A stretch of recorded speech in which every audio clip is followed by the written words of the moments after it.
What if I told you the mother behind me was feeding her sons to cannibals?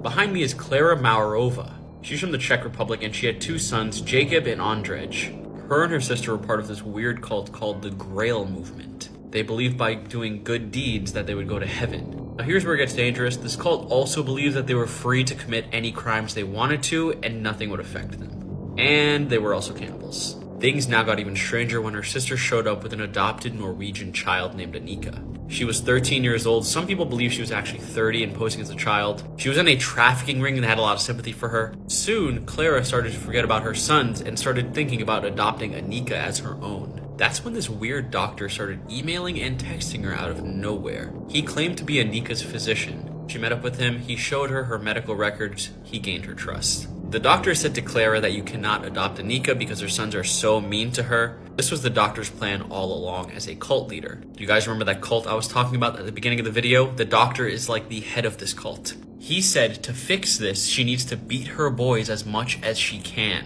for every little thing, and she fell for it. This was to cure their evil spirits. The doctor said these treatments are not working now. You need to take them to a cottage very far off from everyone else. She met up there. There were several people there, including her sister and Anika's brother. The boys were put in cages and tortured in every single way you can think possible. People there started to skin the boys and eat their flesh. They also made the boys eat their own flesh as well. And Anika, the 13-year-old, she kept saying the boys were still being mean to her to continue this abusive cycle. She was also part of that cult and she was not 13. The whole cottage shock therapy ended and they went back home. The boys were treated the exact same back home though by their mother Klara. They were put in a cellar and locked up in there. Anika was living life in a room with a ton of toys and got everything she wanted. She was basically manipulating Klara this entire time.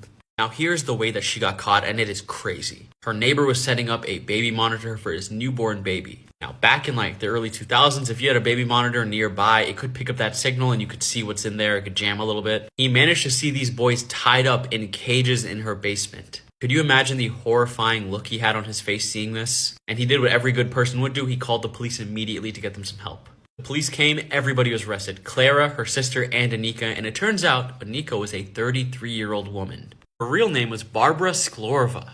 This is a picture of Barbara Sklorova right here, aka Anika, and she was the basis for the movie Orphan.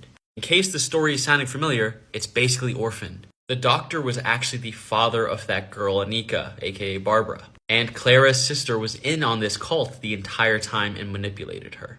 They all got about 5 to 10 years in prison. This story definitely had the wildest turn of events I've read about.